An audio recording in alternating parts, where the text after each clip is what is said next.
ছাত্রদের শিক্ষকদের রক্তের উপর দাঁড়িয়ে মাননীয় শিক্ষা উপদেষ্টা আপনি দাঁড়িয়ে আছেন। আমরা বুঝতে পেরেছি আপনি একটা দলের এজেন্ডা নয়, একটা ব্যক্তির এজেন্ডা বাস্তবায়ন করতে চাচ্ছেন।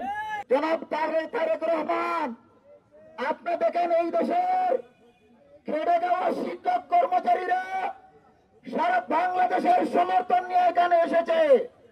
আপনি আপনার অধ্যক্ষ সেলিম ভুঁইয়াকে থামান, এদেশের শিক্ষকদের বাঁচতে দিন।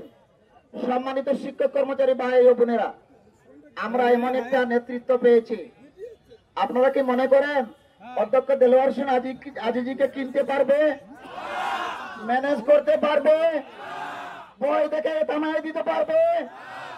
গতকালকের মন্ত্রণালয়ের বৈঠকে কি বুঝলেন? বই পেয়ে আজিজি এটা কি করবে যে 5% দিচ্ছেন স্যার, আচ্ছা ঠিক আছে মেনে নিলাম, আরো একটু দিয়েন। এটা কি তামাশা পেয়েছে?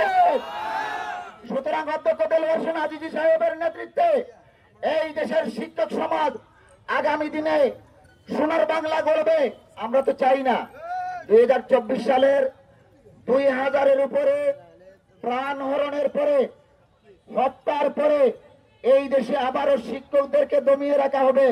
আমরা এই বাংলাদেশ চাই নাই।